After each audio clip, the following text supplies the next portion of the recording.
Bueno, muy buenos días para todos. Mi nombre es Sebastián Osorio, residente de segundo año del programa de Medicina de Urgencias. Perdón. El día de hoy en esta sesión de Club de Revista traigo para ustedes esta interesante discusión y es si está depurando el uso del lactato como meta de reanimación en choque séptico a partir de una discusión que vamos a tener desde la epidemiología clínica y nace de una pregunta que, valga la redundancia, nace posterior a la charla que recibimos con el experto internacional, con el doctor Hernández. Y es que vamos a hablar de sepsis, ¿cierto? Y hablando de sepsis en números y la importancia de la sepsis, miren que la sepsis mata alrededor de 11 millones de personas al año. Hay casi 50 millones de casos cada año y de esos 50 millones hay al menos 11 millones de muertes relacionadas por sepsis y una mortalidad general de sepsis del 20%.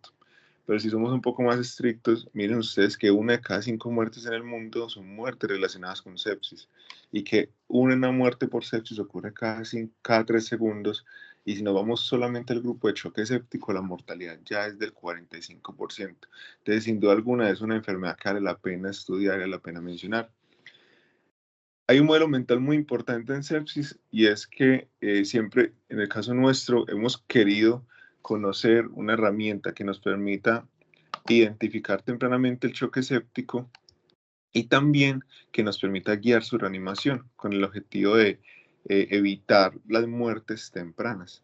Entonces, hemos querido siempre buscar un marcador, un biomarcador perfecto en sepsis, pero esto tiene varias particularidades. Lo primero es que quería hacer un marcador no invasivo que se correlacione con desenlaces, que sea fisiológicamente plausible, que no tenga confusores, que su cinética sea rápida, barato y disponible, que se reproduzca fácilmente y que sea point of care, o digamos, fácilmente medible a la cabecera del paciente. Este biomarcador perfecto en realidad no existe el biomarcador perfecto en choque séptico para identificarlo tempranamente, ni tampoco para guiar su reanimación. Pero el lactato, desde hace ya varias décadas, aparece como un biomarcador, una aproximación de ese biomarcador. Miren ustedes cómo incluso en sepsis 3, el lactato, ahí donde aparece la flecha, es un criterio casi que sine qua non para considerar el diagnóstico de choque séptico, considerando un uso vasopresor para mantener unas medias por encima de 65 y un lactato sérico por encima de 2. Sin embargo, uno le llama la atención es si el lactato sí es buen marcador para identificar.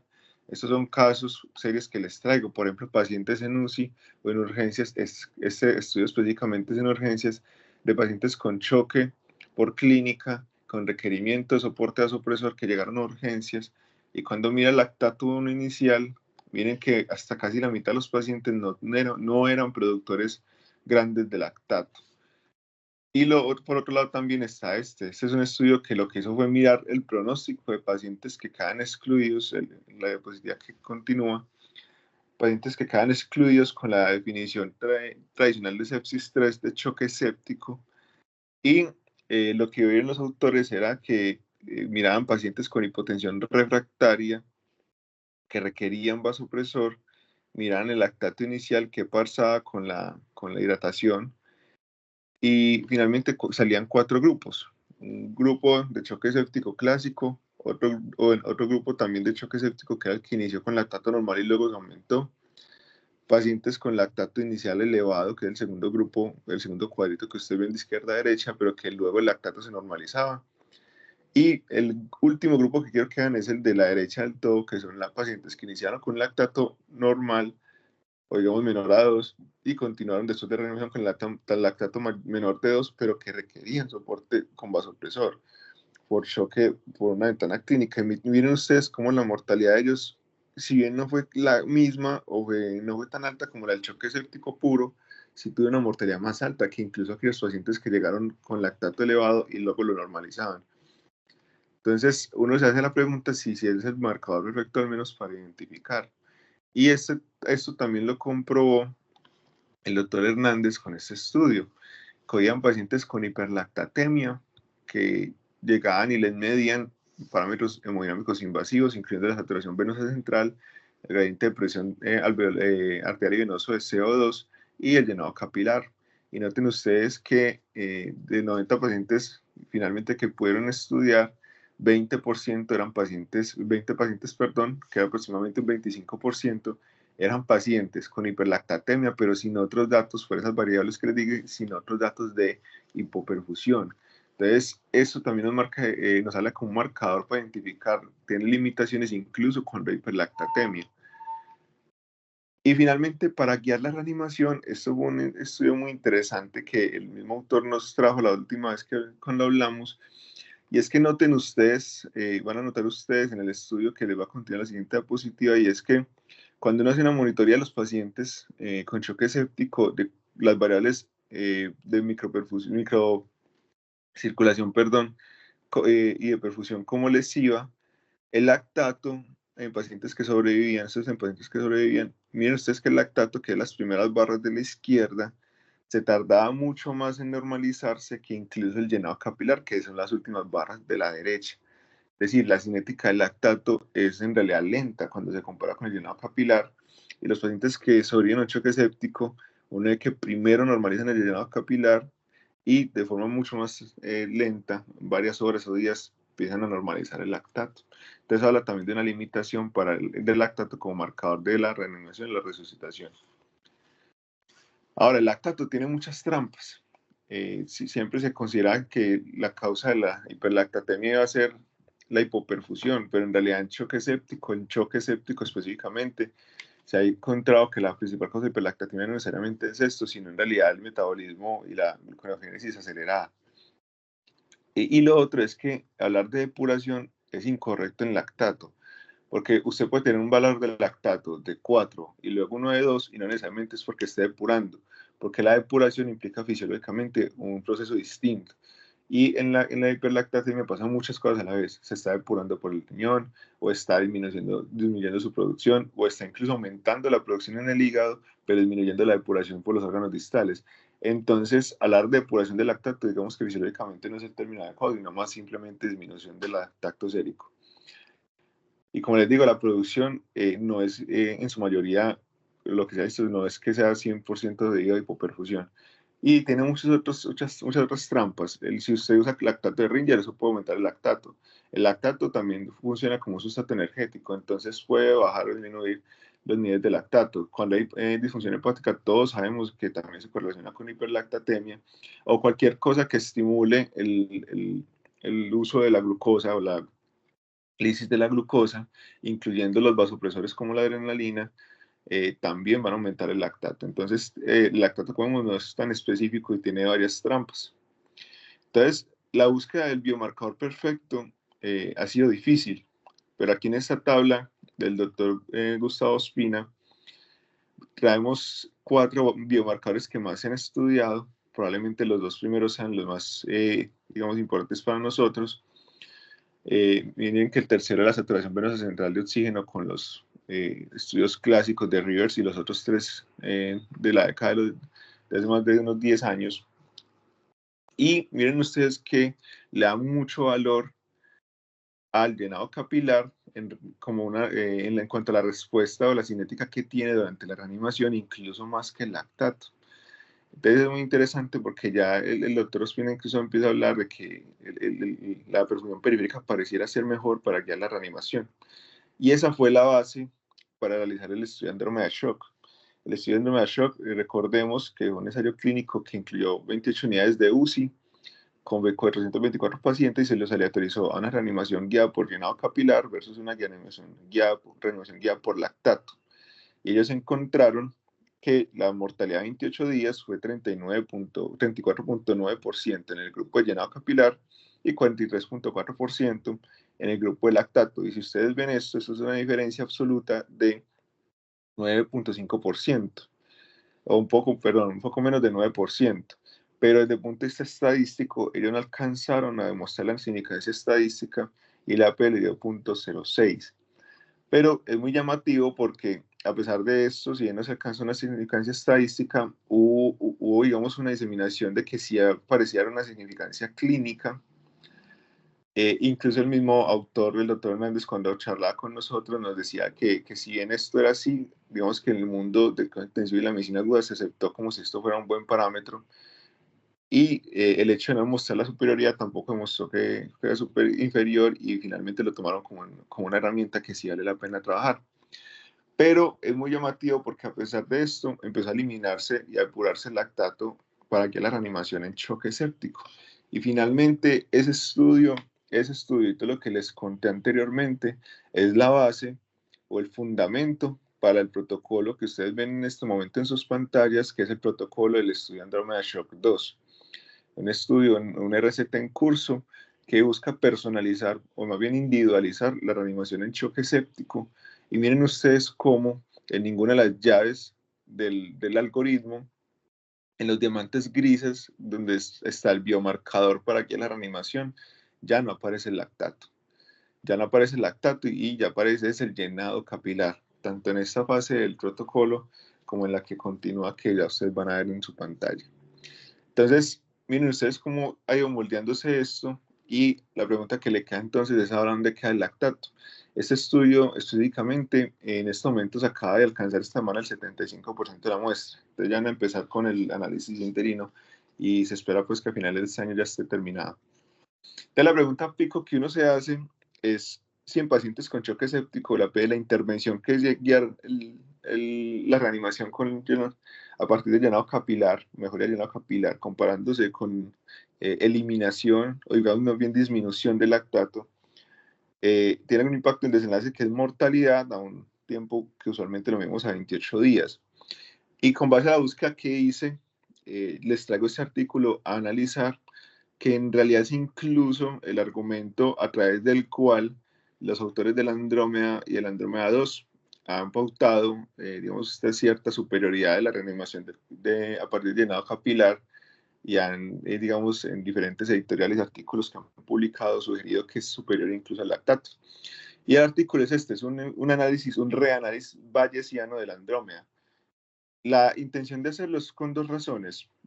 Uno, pues, digamos que sí es el resultado de la búsqueda, pero son dos razones. La primera es que me hace la pregunta específicamente a partir de la charla con el experto, de que ya la reanimación de guía en choque séptico y este Andrómeda 2 migró o se fundamentó en este reanálisis. Es el argumento principal, diría yo, en todos los trabajos que he leído sobre ellos, con ellos, perdón, es que este es el fundamento, este artículo es el argumento principal para ellos sugerir que el llenado capilar ya sea el biomarcador o la aproximación más cercana a un biomarcador en choque séptico y es el fundamento para Andrómeda 2.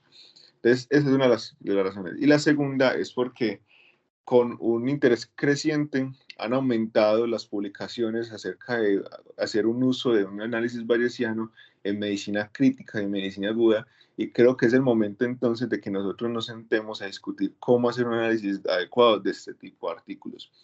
Entonces, para poder entender este artículo hay que entender qué es la estadística bayesiana. Y todo empieza con el teorema de Bayes. En realidad, la estadística bayesiana digamos, tiene mucha edad ya, más de 150 años, e incluso nació primero que la estadística tradicional que nosotros, o la clásica que usamos normalmente. Pero el teorema de Bayes básicamente lo que se aproxima es la posibilidad de calcular una probabilidad de que ocurra un suceso condicionada a que ocurra otra cosa. Entonces, ¿cuál es la probabilidad de que ocurra A si ya ocurrió B? ¿Cuál es la probabilidad de que yo tenga tal diagnóstico si tengo tal signo? Entonces, eso es, digamos, lo que consiste el teorema de Bayes. Y estaba por esta fórmula que ustedes ven acá, probabilidad de ocurriendo, dada la evidencia de que ocurra, de que haya ocurrido, probabilidad de A sobre la probabilidad de B. Y en realidad nosotros, este análisis bayesiano, este método bayesiano, nosotros en realidad ya lo estábamos usando, solo que no lo sabíamos. Y ya lo estábamos usando fundamentalmente en el análisis de pruebas diagnósticas. Cuando tenemos pruebas diagnósticas, como sabemos, más allá de sensibilidad y especificidad, a nosotros nos interesa mucho ver es qué tanto es el LR positivo, el LR negativo de ese signo, esa prueba diagnóstica. Y también sabemos que independientemente si un signo, una prueba diagnóstica tiene una sensibilidad y especificidad muy altas, el significado clínico muchas veces de las pruebas diagnósticas está determinado también por la probabilidad pretest que tenga el paciente. No es lo mismo una prueba 100% sensible específica en una población donde la prevalencia de la enfermedad sea de 0 versus cuando la prevalencia de la enfermedad es de 5. Y nosotros constantemente recordemos que usamos esas pruebas diagnósticas, miramos la probabilidad pre-test en este nemograma que ustedes ven a su derecha y hacemos una línea, trazamos una línea que cruce por el LR positivo o negativo y miramos la probabilidad post-test de que mi paciente tenga esa enfermedad. Eso es análisis, esos enfoques bayesianos, eso es un método bayesiano. ¿Cuál es la probabilidad que mi paciente tenga una enfermedad si está ya condicionada a que tenga este signo o a que tenga esta prueba diagnóstica positiva? Y veámoslo con otro ejemplo, porque lo otro interesante del enfoque bayesiano es que el enfoque bayesiano se actualiza a medida que usted tiene más datos, se puede ir actualizando de forma continua. Entonces miren que este es un ejemplo que traigo un libro que me comparte el doctor Vallejo, es que la prevalencia del VIH en adultos es de 0.148%. Si yo a un paciente le hago una prueba de ELISA para VIH que tiene ese rendimiento que ustedes ven ahí, y ese ELISA le da positivo, la probabilidad, y usted hace la fórmula de Bayes, y la regla de Bayes, que es la fórmula que le mostré anteriormente, si usted hace el cálculo de la probabilidad de tener VIH con ese primer resultado positivo, en realidad la probabilidad de tener VIH va a ser del 12%, porque la prevalencia de la enfermedad es muy baja. Entonces, este es un primer escenario. Yo tengo una prueba positiva condicional, yo tengo una prevalencia de la enfermedad X condicionada a una prueba positiva, la probabilidad de la enfermedad de tenerla va a ser de tanto. Pero noten el segundo escenario de que ya yo no tengo una prevalencia del VIH, ya voy a hacer la segunda prueba, voy a hacer la segunda prueba, y ya no tengo una prevalencia del VIH de 12 de 0.148, sino de 12, porque ya cogí la nueva probabilidad pretest, que es ese grupo de pacientes con una primera prueba positiva. Entonces, en ese primer grupo, ya la prevalencia no es de 0.148, sino de 12. Y cuando le repito la prueba y le aplico la regla de Bayes, esa fórmula que les mostré, ya la probabilidad de tener VIH pasó de 12 a 93%. Y esos son los fundamentos de por qué nosotros hacemos el esquema diagnóstico actualmente como lo hacemos. Y noten ustedes el tercer paso, y es, si un paciente que ya tiene dos pruebas positivas, le hago una tercera prueba positiva, ya al aplicar la regla de Bayes, la probabilidad de tener VIH va a ser alrededor del 99%. Entonces, el fundamento de Bayes o el fundamento de Bayes es esto, que continuamente, a medida que tengo nuevos datos, yo puedo ir recalculando la probabilidad posterior de tener ese desenlace. Y Bayes, entonces, digamos que inicia con algo, y es tener conocimiento previo, un conocimiento previo, que en este caso es la prevalencia de la enfermedad, la probabilidad pretest, perdón. Tengo un dato nuevo, que es el resultado de una prueba diagnóstica, y a partir de eso le calculo la probabilidad posterior de tener ese desenlace. Aquí hay algunos términos importantes entonces en estadística bayesiana.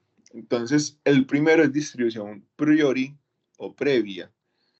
Entonces, es una construcción, ¿cierto? Es incluso en una gráfica, en un plot, que nos dice o que nos resume la información previa sobre ese dato que estamos mirando. Que ahorita vamos a verlo con una gráfica. Entonces, es una gráfica que me dice a mí la probabilidad previa que yo tengo de base, el conocimiento que tengo de base de ese desenlace. Entonces, yo quiero hablar mortalidad y la probabilidad, digamos, antes de empezar todo el estudio, la probabilidad está en 3, creo que está entre esto y esto, entonces yo construyo esa gráfica. Esa es la probabilidad previa, que es, digamos, un símil a la probabilidad pretest. El IQ function es el símil al LR, es el que yo construyo a medida, calculo a medida que voy recogiendo los datos de forma continua. Y cuando junto estos dos, entonces, puedo calcular la distribución posterior, que es ya el resultado de ese análisis bayesiano, y eso me da la distribución posterior me da también una gráfica, que puede ser en campana de Gauss o como puede no serlo, ¿cierto? Pero nos va a dar una gráfica que ya les voy a mostrar. Entonces, esa distribución posterior es el resultado ya del análisis. Es coger la distribución previa, analizarla con el IQ function, que es el símil del LR, y determinar luego la distribución posterior de la probabilidad del desenlace. Existe otro término importante y la diferencia mínima clínicamente importante. Es que yo, como experto en el tema, como autor del artículo y en conjunto con expertos, defino cuál es la diferencia mínima que yo busco para, digamos, en esta terapia para considerar que sea beneficiosa y que impacte la práctica clínica. Esto, digamos que en el enfoque tradicional o frecuentista o el clásico, también se hace. Cuando usted hace un análisis de poder para calcular la muestra, usted también busca lo mismo. Y se dice, yo quiero que esto impacte, yo considero que esto va a impactar tan positivamente en el desenlace de bajarlo de tanto a tanto por ciento. En el bayesiano no se requiere calcular muestras, pero sí usualmente se define una diferencia mínima que sea clínicamente importante. Entonces, es cuánto es lo mínimo que el autor o los expertos consideran que debe disminuirse o cambiarse ese desenlace para considerarlo beneficioso, que ahorita con una gráfica vamos a verlo mucho mejor. La otra es distribución de probabilidad. Entonces, básicamente, la distribución de probabilidad la entendemos mejor con esta gráfica, y es una representación o un valor que le dice cuál es la probabilidad de que ese evento ocurra a partir de cierto umbral. ¿Cómo así? Supongamos que aquí la línea de efecto cayó acá, está acá, y la gráfica de esta campana de Gauss está corrida hacia la derecha. Entonces, la distribución de la probabilidad le está diciendo a usted cuál es la probabilidad de que ese evento ocurra representado sobre esa área bajo la curva. Entonces, miren, por ejemplo, que cuando tomamos este ejemplo, si la línea estuvieran aquí en el centro, la distribución de la probabilidad de aquí a la derecha es 50% y al lado izquierdo 50%, pero ya la vamos a ver mejor en un ejemplo. Y finalmente aparece otro concepto que es el intervalo creíble del 95%. Entonces vean, en el enfoque tradicional nosotros hablamos de intervalo de confianza del 95%. Ese enfoque o ese variable nos habla de que si yo repito el estudio 100 veces, en el 95% de las veces voy a encontrar un resultado entre ese intervalo, ¿cierto?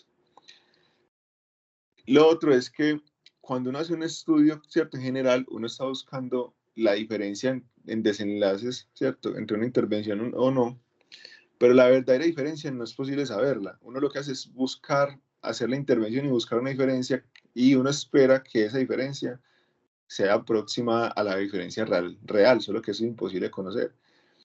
¿Qué pasa en el enfoque bayesiano? En el enfoque bayesiano aparece un intervalo, cuando usted le dan la gráfica posterior, se toma el 95% de esos valores, y a diferencia del enfoque frecuentista en el bayesiano, ese intervalo creíble es un intervalo del 95% en el cual hay 95% de probabilidad de que en ese intervalo esté el verdadero valor. ¿Listo? Entonces es importante tenerlo presente, es una diferencia sutil, pero que básicamente es que hay una probabilidad del 95% de que el valor real de la diferencia está entre ese intervalo. Y entonces este sería el resumen. Entonces yo tengo una información previa o una probabilidad previa, que es la gráfica roja. Voy tomando continuamente los datos y actualizando de forma permanente la función de verosimilitud o la Eiffel function, que es la gráfica verde que ustedes están viendo. Y con base en eso, aplico la regla de Bayes y voy construyendo la probabilidad posterior, que es la que ustedes ven en azul. Abajo, la variable de interés o la forma de medición de interés es reducción del riesgo absoluto. Noten ustedes que la línea de no efecto es el 0, pero hay una línea punteadita vertical que es la diferencia mínima clínicamente importante, que los autores se fijaron como un 4%. Entonces, por ejemplo, en este ejemplo, los autores fijaron que para ellos la diferencia clínicamente importante es que ojalá haya una diferencia de al menos 4% hacia la derecha. Entonces, el intervalo creíble 95 es el intervalo en el cual están esos 95% de los datos de la curva posterior. ¿Listo? Desde 2.5 acá y 97, hasta 97.5 acá. Y lo otro es que la distribución de la probabilidad sería toda esa zona azul sombreada. Entonces se dice la probabilidad de que el efecto esté hacia la línea de beneficio por encima del MCID, a la derecha del MCID es de tanto, y la representar el área que hay en esa curva que está sombreada en azul. Esa es la distribución de probabilidad. Entonces son términos nuevos para nosotros, pero que vale la pena mencionarlos. Entonces vamos a hacer finalmente en este punto una comparación entre los dos enfoques. La pregunta de investigación varía dependiendo cuál de los dos es. En el enfoque frecuentista, que es el clásico, uno habla, por ejemplo, la pregunta sería si la reanimación es mejor o superior en cuanto a mortalidad. Y en el bayesiano no se habla de esa forma, sino que es cuál es la probabilidad de que sí sea superior o que sea inferior. Vean que la forma de la pregunta es distinta. En el frecuentista uno lo que hace es suponer que la hipótesis nula es cierta. En cambio, en las bayesianas uno no aplica hipótesis o suposiciones preconcebidas, sino que usa probabilidades previas, probabilidades priori. Y desde el punto de vista teórico, desde lo teórico, uno busca diferencias significativas, estadísticamente significativas, en el enfoque frecuentista, pero uno solo puede rechazar la hipótesis nula o fallar a rechazarla, solamente. Uno no puede aceptarla, en realidad no acepta nunca la alterna. En cambio, la bayesiana, si es capaz podría uno eventualmente comparar dos hipótesis, aceptarlas o rechazarlas. Y desde lo metodológico nos apoyamos en el enfoque clásico, mirando la P, los intervalos de confianza, hay que hacer un cálculo de un poder para calcular la muestra, etcétera. Hay riesgo de error tipo 1 y tipo 2. En el bayesiano no. En el bayesiano lo que uno mira es la probabilidad posterior, los intervalos de confianza, y no requiere ese poder, ese riesgo. Es decir, nadie hace riesgo de error tipo 1 y tipo 2. Sin duda alguna, entre mayor usa la muestra, más datos se van recogiendo, la información va a ser mucho más precisa y se va a poder calcular una probabilidad posterior más precisa, pero no es condicionante, digamos, el número de la muestra para tener una significancia, digamos, estadística per se, como se ocurre mucho en el enfoque frecuentista. Uno se pregunta entonces si estos enfoques son excluyentes o complementarios, y en realidad la respuesta es que son complementarios. Si bien he hablado de algunas bondades del enfoque bayesiano, no hay que, digamos, dejar pasar por alto que la demostración a través del método científico, el enfoque frecuentista también es la base para la construcción del conocimiento médico que conocemos hasta ahora. Pero es muy interesante esta discusión porque en los últimos años han aparecido trabajos, comunicaciones, editoriales, que han intentado, digamos, ser un poco más conflictivos con esta pregunta. El de arriba es cuando se hizo el reanálisis bayesiano del Proper, y el de abajo es un artículo que publicaron unos anestesiólogos en el cual analizaron varios RCTs en cuidado crítico, y ellos encontraban que las conclusiones pueden ser distintas. Entonces esa es la razón del título del artículo de ellos, que sí es que están equivocados. Pero es muy interesante porque incluso las guías para cómo hacer guías de práctica clínica que usan los americanos, es decir, las guías para hacer guías, ellos mencionan en sus párrafos de que debería, dentro de sus reportes, de sus guías de práctica clínica, al menos tener un apartado que sea usando un análisis bayesiano para mirar cómo es el uso, digamos, el efecto de esas intervenciones, porque se considera, y es algo que en común traen muchos autores que la defienden, es que es un enfoque que está mucho más cercano al análisis clínico que nosotros hacemos todos los días. Y es muy interesante porque buscando sobre el tema encontré este trabajo. Este es un trabajo que hicieron los canadienses, en el cual ellos reanalizaron 82 trabajos en medicina aguda, 82 RCTs. Y de esos hay varios que son muy conocidos y muy de lectura de nosotros, como el Proper, el Link, el CRASH2, el de la animación con respiraciones versus solo compresiones, vasopresina versus NOR en choque séptico, el REACT2, el SOAP2, los estudios de choque séptico y esteroides. Son 82 en total, muchos de ellos de cuidado crítico, pero algunos de ellos son también del área de medicina de urgencias.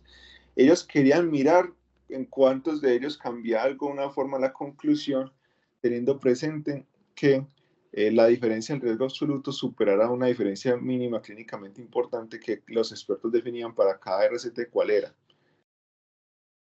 Les va a traer más o menos los resultados, y es que el 5% de los estudios fueron con resultados positivos desde el punto de vista frecuentista o clásico. El 95% fueron negativos indeterminados. Cuando ellos hacían probabilidades previas o priori de diferentes tipos, ¿cierto? Muy entusiastas o muy escépticos, miren ustedes que en realidad los positivos, las conclusiones eran las mismas, concordaban, independientemente del modelo. Pero los negativos indeterminados, hasta un 24%, tenían una conclusión diferente. Entonces los autores proponen que estos métodos son complementarios, y el escenario en el que más se complementa podría ser los estudios que tengan desenlaces indeterminados con el enfoque o negativos con el enfoque frecuentista. Entonces vean que se ha discutido mucho sobre el tema en los últimos años. Volviendo entonces al artículo, esta era la intervención que ellos hacían: reanimaban a partir de llenado capilar el choque, pero no, o lactato, por eso de lactato, valoran llenado capilar cada hora, lactato cada 2, si mejoraba el llenado capilar o no. O el lactato, ya miraban si era respondedor a volumen, si no era respondedor a volumen, pero el paciente era crónicamente hipertenso, hacían un test de vasopresor, y ya negativo, hacían un test de inodilatador. Y dependiendo si llegaban a la meta, continuaron o no la vigilancia o la reanimación. En este reanálisis, ellos definieron un desenlace primario de mortalidad 28 días, y unos desenlaces secundarios de mortalidad 90 días y cambios en el SOFA en esos intervalos de tiempo que ustedes ven ahí. Entonces, ¿qué hicieron ellos? desde el punto de vista estadístico, no, ellos decían que no hay una probabilidad previa de base definida para hacer el análisis, no hay una probabilidad a priori. Cuando no hay probabilidades a priori, uno lo que puede hacer es definir varias desde diferentes enfoques. Entonces, un enfoque optimista, un enfoque neutral, siendo muy pesimistas. O sea, como si lo previo fueran esos diferentes escenarios posibles. Entonces, en el optimista, ellos dijeron, no, en el optimista creemos que la probabilidad previa es que tenga un OR de 0.67 y que tenga este intervalo de confianza. En el neutral, que tenga un OR de 1, por eso es neutral, con este intervalo de confianza. En el nulo es que todo es plausible. Y en el pesimista es que el OR sea mayor de 1, ¿cierto? Eso tiene de base un cálculo matemático, ¿cierto? Partiendo de los logaritmos. Pero digamos que lo importante en este mensaje es que cuando no hay información previa, se debe hacer a partir de la suposición de diferentes escenarios como lo hicieron acá. Para cada uno de los desenlaces, ellos construyeron un modelo de regresión logística bayesiano y finalmente se lo compararon con el enfoque frecuentista que tenían para el desenlace de 28 a 90 días de mortalidad. Y finalmente, esos resultados los expresaron en un OR y a partir de esos datos calcularon la mediana posterior, o sea, la distribución posterior, la probabilidad posterior, perdón, con su mediana y el intervalo de credibilidad del 95%. Y también a cada una de las variables miraron cuál es la probabilidad de que el OR sí fuera menor de 1 y también menor de 0.8 y también cuál es la estimación del riesgo, de la reducción del riesgo absoluto y usaron R para hacer eso. Entonces vean los resultados tan interesantes. Usando un enfoque optimista, que es la primera fila que ustedes ven ahí, el uso del llenado capilar, en este análisis, en reanálisis, el uso del llenado capilar, siendo un enfoque optimista, se asoció con una probabilidad del 99% de que el OR sí que el resultado final sí esté hacia el OR menor de 1. E incluso 92% a que el OR esté menor de 0.8. Y la diferencia absoluta, miren ustedes, queda al menos 9%, yendo incluso desde un intervalo creíble de menos 17 hasta el menos 1%. Es decir, desde un enfoque optimista, si usted tiene un escenario, un paciente que es optimista y que usted cree que sí es respondedor, esta va a ser una diferencia absoluta y relativa en cuanto a su impacto en mortalidad en 28 días. Y también algo muy interesante del trabajo es que, miren ustedes, en 28 días, en la tercera columna, miren ustedes que la probabilidad de tener un OR menor de 1, que el resultado final, la probabilidad esté del lado izquierdo hacia el OR menor de 1, es mayor del 90% independiente del modelo que se use, si un optimista, un neutral, un pesimista o un nulo. Esa es una conclusión que traen los autores, y es que independiente del modelo, el llenado capilar era superior o tenía alta probabilidad de ser superior frente a la eliminación del lactato. Otros resultados muy interesantes también son las diferencias absolutas y que en la probabilidad a 90 días de morir también, todos, independientemente del modelo que se usó, hay una probabilidad incluso mayor del 90% en casi todos de que también fuera superior el llenado capilar. Esto es muy interesante porque incluso en el enfoque pesimista, que es la tercera fila que ustedes ven, incluso en el enfoque pesimista, la probabilidad de que el ORS fuera menor de 1 a 28 y 90 días era mayor del 80%, que eso, digamos, desde el punto de vista clínico es bastante significativo. Vamos a revisar en estas gráficas para que quede un poco más claro. Entonces, la línea de efecto sería el 1, ¿cierto? Esa línea negra que ustedes ven ahí en todo el centro. La línea punteada, la gráfica punteada, sería la probabilidad previa, priori. ¿Listo? Y la línea o la curva, el plot oscuro, o sombreado, es la posterior. Es decir, después de tomar todos los datos del estudio, hacia dónde se mueve la probabilidad. Entonces noten ustedes que con el enfoque optimista, partiendo de una probabilidad previa, que es la punteada que ustedes ven ahí, la probabilidad posterior también se conservó casi que todo hacia la izquierda y con una probabilidad del 99% de que el resultado verdadero sí esté hacia la izquierda del 1. Vean en el neutral también que en el neutral es partiendo de una curva con la curva puntiaguda que esté con el centro en el 1, en un OR1, si fuera absoluto sería en el 0, pero en el OR1, y miren ustedes que después de la intervención se corre todo a la izquierda. En el pesimista, miren cuál es el resultado final. Al ser pesimista uno sí espera que más esté menos hacia la izquierda, pero miren que predomina el efecto hacia la izquierda, y finalmente en el nulo también. Entonces los autores plantean de que la probabilidad posterior de beneficio y mortalidad supera el 90% en todos los escenarios, y aunque no trae aquí la gráfica por horas del tiempo, el software también se asoció con una probabilidad que fuera menor a 72 horas cuando se utilizó el grupo de perfusión periférica. Y la razón que fundamenta o que lo explica o que ellos plantean es porque la reanimación se terminó más rápido en el grupo de perfusión, y probablemente el motivo ya lo vimos con las diapositivas que introdujeron a este tema.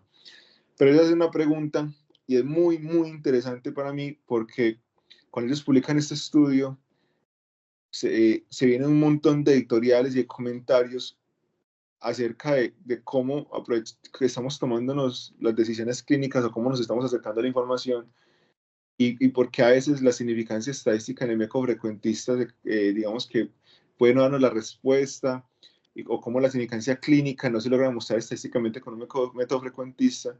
Y desde el punto de vista de cuidado crítico, muchos autores han planteado o han, digamos, montado un precedente con este trabajo, como que, hey, ¿cómo estamos tomando decisiones? Pero hay una pregunta que queda en el aire, y es entonces, esto es tan relativamente reciente su aplicación, o digamos su uso en reanálisis, ¿cómo vamos a aproximarnos a leer esto? Y lo primero que les puedo decir es que existen listas de chequeo. Para nosotros como investigadores, si vamos a publicar un análisis bayesiano con apoyo de un epidemiólogo, existen listas de chequeo de lo que debe estar reportado, lo que debe especificarse en el reporte, en el artículo. Y de ellos el más conocido es el ROBUST, el que más se usa, el que más encontré reportado, que viene desde el 2005.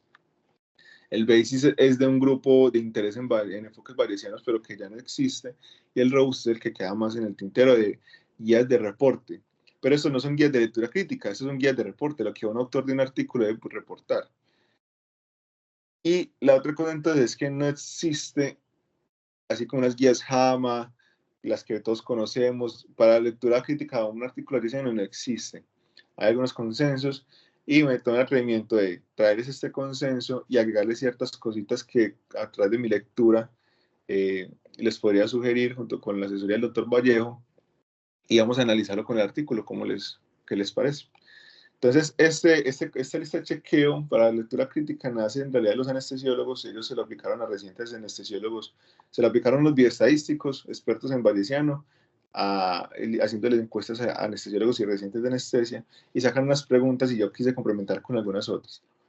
Lo primero es que el objetivo, la pregunta de interés, está adecuadamente escrita en el artículo. En la introducción del artículo, ahí ellos mencionan cuál es el fundamento de su pregunta y cuál es el objetivo.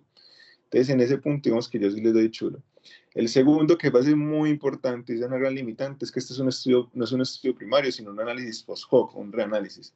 Recordemos que esos análisis post-hoc son análisis que no están predeterminados en el protocolo y que se hacen después de finalizado el estudio. Eso es muy importante porque cuando se hace un análisis post-hoc, eso tiene el riesgo de sesgos. Y, por ejemplo, uno de los riesgos de sesgos, uno de los sesgos más importantes es pescar en río revuelto. Es algo que en inglés el término es como p-hacking, como buscando la P, buscando un estudio positivo. Entonces hacen reanálisis hasta que intentan justificar de alguna forma y encontrar el resultado positivo. Entonces eso es muy importante. No olvidar que esto es un reanálisis, y en realidad la mayoría, sino que los reanálisis son planteadores de hipótesis. No son el escenario, digamos, ideal per se para sacar una conclusión que de esta manera, y tienen riesgo de sesgos, como lo mencioné. El segundo punto es la distribución previa a priori. A ustedes como clínicos, y a nosotros, a mí también, nos deben especificar de dónde sacaron esa información previa, dónde la obtuvieron, cuál fue. Nos tienen que decir, la distribución priori creemos que es tener un OR de tanto con este intervalo. Tienen que decirnos si es informativo o no informativo. ¿Cómo así? Si informativo es que lo toman de un estudio previo, metaanálisis, estudio observacional, etc. O no informativo es como lo que ocurrió en este caso, que no tenían ningún dato previo, y a ellos les tocó plantear varios posibles escenarios. Entonces tienen que decirles si fue así o no y en qué se basó para eso. Idealmente dejarse en lo mejor disponible. Y finalmente, el sitio también se recolectó, se modificó de forma prospectiva. En este estudio específicamente, ellos especifican que no habían distribuciones previas claras, y por eso usaron una distribución no informativa, planteando diferentes modelos. Continuando con los métodos, debe especificarse exactamente qué modelo estadístico fue el que utilizaron y qué software. Esto requiere, una de las grandes limitantes, es que requiere demasiado, digamos, un conocimiento muy avanzado en estadística, en matemáticas, y no todos están preparados para eso, y que existen diferentes software que requieren unos packs especiales para calcularlo.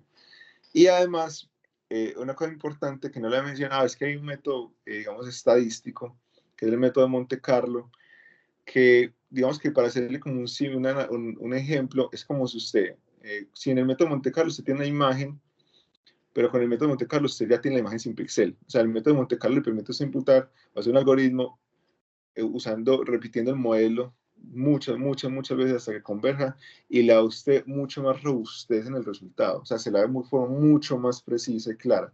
Entonces, en el momento en que tenga un estudio de estos, vale la pena, digamos, buscar si usar un método como el método Monte Carlo, porque eso le da mucho más robustez y bueno, finalmente le indica que el trabajo es mucho más preciso, mucho mejor realizado.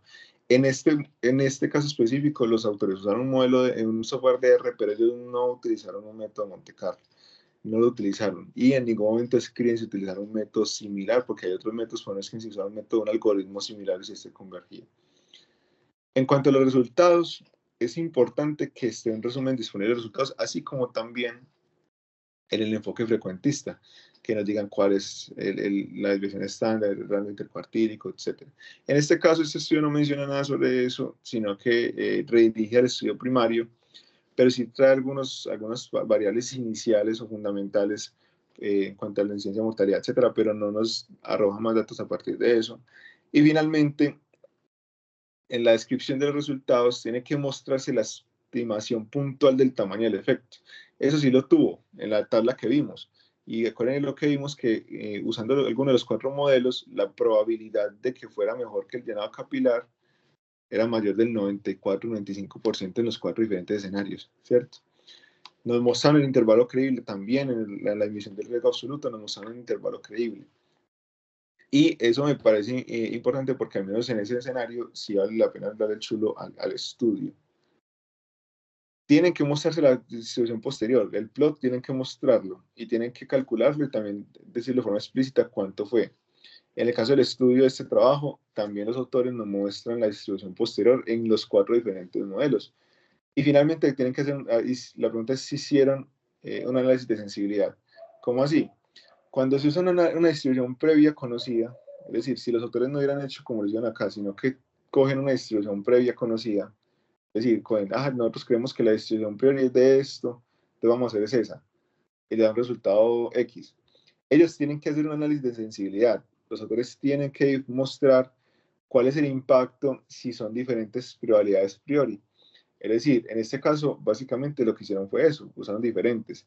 Pero cuando usted le coloquen, le muestre un artículo con enfoque bayesiano, con una sola probabilidad previa, tiene que ver que si le hayan hecho un análisis de sensibilidad para ver si el impacto, o si esa intervención, o si ese desenlace, el efecto del desenlace, digamos, tuvo algún cambio o tuvo algún impacto cuando se utilizan diferentes probabilidades priori. Y finalmente en la discusión tienen que mencionar las ventajas y las limitaciones del análisis que ellos hicieron. En el artículo en cuestión, los últimos párrafos de la discusión, antes de la conclusión, finalmente sí es ese. ¿Cuáles son las ventajas y las limitaciones? Y finalmente yo lo complemento diciéndoles a ustedes cuáles son las ventajas y las limitaciones de este enfoque. Una ventaja, sin duda, es que se asemeja mucho más a lo que uno constantemente en el día a día va tomando la decisión en cuanto a las nuevas variables o la nueva información que uno tenga con un paciente, y en el escenario crítico eso me parece importante. Pero tiene unas limitaciones muy importantes, y es que parte mucho de la probabilidad previa, que muchas veces se desconoce, y entonces hace más difícil usted poder calcular la posterior. Y lo segundo es que técnicamente o estadísticamente es muy complejo, tanto para nosotros como clínicos entenderlos, como también para los epidemiólogos realizarlo. Entonces, es una limitante, digamos, importante a la hora de tener este enfoque. Entonces, como conclusión de esta charla, les traigo entonces ante ustedes una propuesta de una estructura de lectura crítica. Pero tengan presente que este es un reanálisis, es un riesgo latente de sesgo. Este debería ser más planteador de hipótesis. Aún así, es el fundamento para lo que se viene en choque séptico. Desde un abordaje bayesiano, pareciera que existe una probabilidad racional e importante que sea mejor la perfusión periférica, al menos con este reanálisis. Pero como les digo, eso es más planteador de hipótesis, y más conociendo las limitantes del lactato, pareciera un buen método. Estos enfoques son definitivamente complementarios, no son excluyentes. A partir de lo que les menciono, no es para echar al agua al frecuentista. El frecuentista tiene muchas cosas importantes y muchas cosas que sirven y que valen la pena rescatar, desde su estructuración hasta cómo se realizan los estudios y cómo se demuestra una hipótesis. Y finalmente, le queda esta pregunta al aire a todos y es, ustedes como colegas, ¿cómo ven el tema y qué enfoque prefieren o si usarían los dos para tomar decisiones en su práctica clínica como urgentólogos? Muchas gracias a todos por la atención y siendo las 7:45 abro el espacio para la discusión y las preguntas del público. Sebas, buenos días. Eh, Muchas gracias por la presentación, hermano. Yo creo que impecable.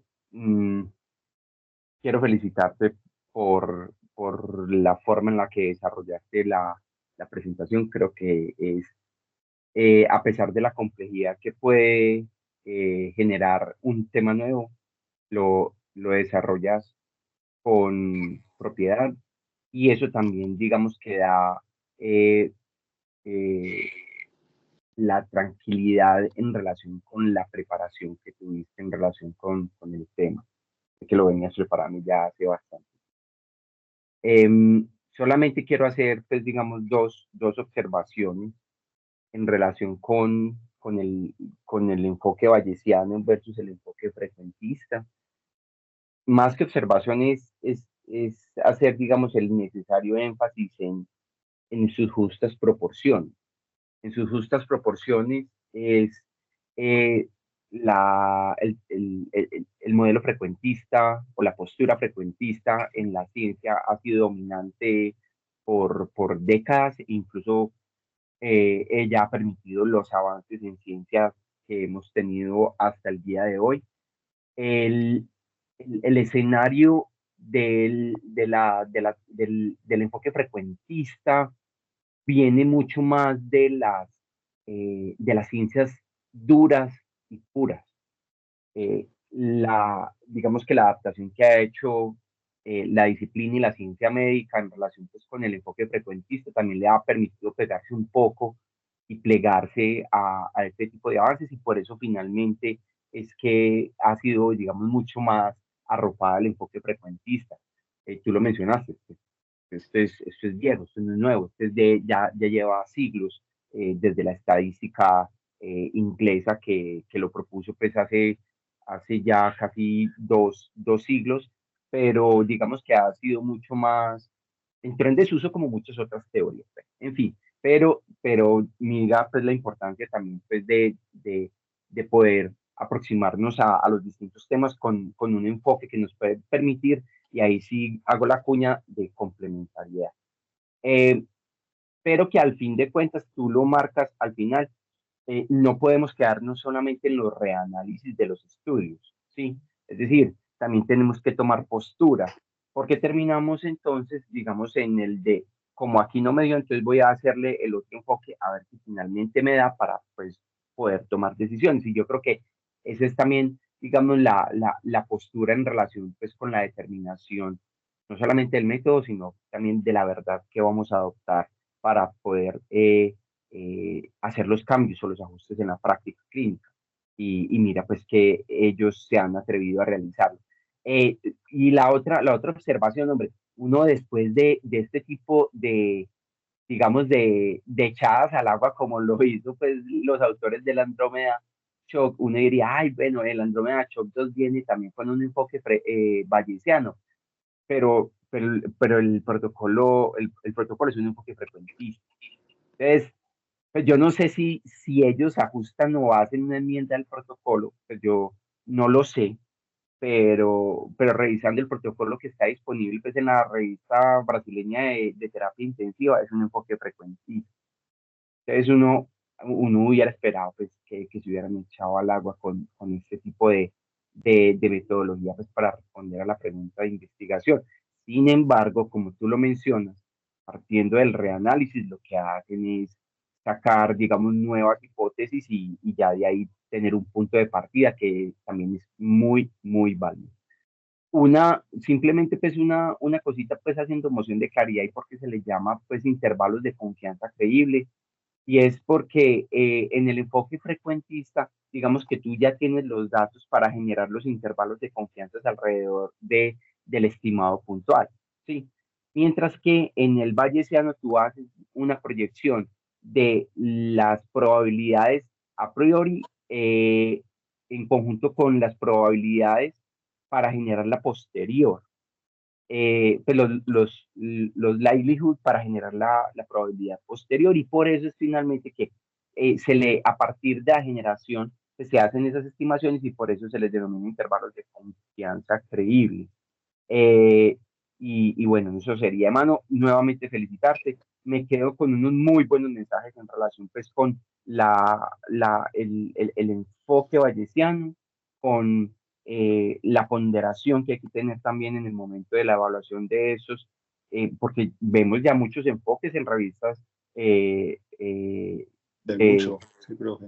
sí, bastantes revistas, Más que ya pues, todo en digamos el que cuadro en crítico. cuidado intensivo también, Sí. exactamente, en cuidado intensivo, con enfoques bayesianos, y las guías de práctica clínica también adoptan unos enfoques bayesianos para tomar decisiones en relación con las recomendaciones que realizan. Nuevamente, mil gracias, y bueno, esperemos a futuro nuevos estudios similares. Gracias, profe.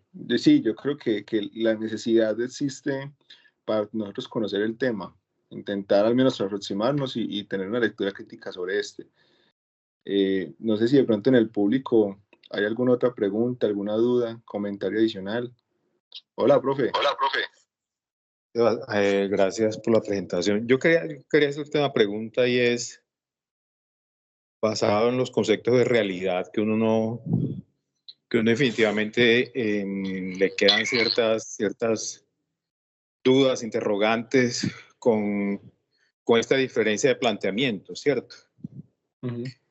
Cuando tú planteas los estudios que hicieron los reanálisis, uno le queda la duda si no se está viendo con una visión retrospectiva de unos datos anteriores, ¿cierto? Porque uno entiende que tendría que hacer un planteamiento desde el comienzo bayesiano y finalmente analizarlo bajo la misma realidad. A ver, si me hago entender. Ahora, la pregunta que yo te tendría es, ¿qué cajas de Pandora se abren cuando hay como este cambio de enfoque dentro de la ciencia médica? ¿Sí me hago entender? Porque uno entiende de que se va a ver hacia adelante y definitivamente se va a ver hacia atrás.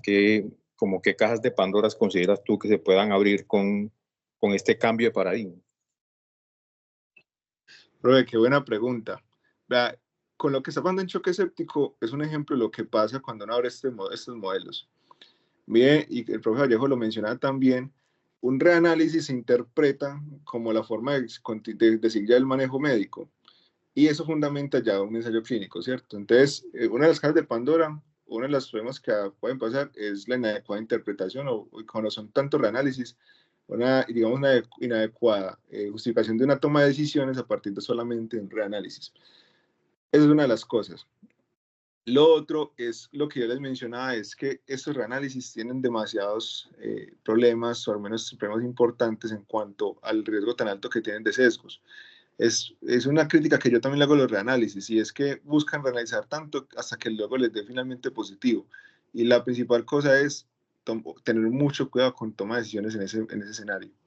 Y finalmente, lo otro es que se abre una capa de Pandora muy interesante, y es la búsqueda de reanalizar todo lo anterior. Imaginen que cuando yo revisaba este tema, hay algo tan para nosotros como tan explícito, que es el uso de vitamina C en choque séptico. E imaginen ustedes que cuando hacen reanálisis bayesianos de este tipo de estudios, a ellos les da que tiene una superioridad, o que hay una significancia clínica de usar la vitamina C. Entonces hay una caja de Pandora muy grande, y es la probabilidad tan alta que existe que empiecen a reanalizar en el pasado, hacia el pasado, muchos artículos o mucha evidencia que nosotros dábamos por no efecto. Y eso me parece peligroso si a partir de eso se toman decisiones que son netamente planteadas de hipótesis. No sé, de pronto el profe Vallejo tiene alguna otra consideración sobre esa pregunta del profe Barros. No, yo creo que es por eso mismo menciono pues lo de tener una postura clara, porque no podemos, digamos, basar, digamos, tomas de decisiones tan críticas, basados solamente pues en reanálisis. ¿Sí? Yo creo nuevamente que el reanálisis debe plantear hipótesis para a futuro comprobarlas, sea a través de un enfoque frecuentista o un enfoque bayesiano. Es decir, las dos son válidas para responder preguntas. Hay las metodologías, no hay una sola metodología que uno diga, esta es la única para responder la pregunta de investigación, pues digamos con unas con mayor peso y validez que otras, pero esa es finalmente la postura que se debe tomar y completamente de acuerdo con el doctor Barros, pues, es decir, eh, esos reanálisis y la toma de decisiones basadas solamente en reanálisis pueden ser peligrosas. Pueden ser peligrosas, eh, pues porque entonces le damos y le damos y le damos y le vamos volteando hasta que finalmente nos dé poderlo presentarlo como un estudio que tenga evidentes efectos bajo esa lupa. Ahora, yo pues voy a aprovechar de una vez que tengo el espacio, no solamente el efecto positivo, sino también el de daño. Tú lo mostraste en la gráfica en relación pues con la diferencia mínima clínica eh, para pues definir el efecto que se espera. No solamente es en sentido positivo, sino también en sentido negativo. ¿Sí? Algunos de los estudios que ya hemos analizado previamente nos muestran también en ese sentido. Porque uno pensaría, no, entonces todos finalmente nos van a dar de manera positiva y el efecto finalmente va a ser benéfico. No, no necesariamente. Pero en el uso estricto de la investigación y de la literatura y de la toma de investigaciones, sí hay que ponerlo en la balanza, si es un reanálisis o es un ensayo primario. Entonces, pues eso quería pues, mencionar.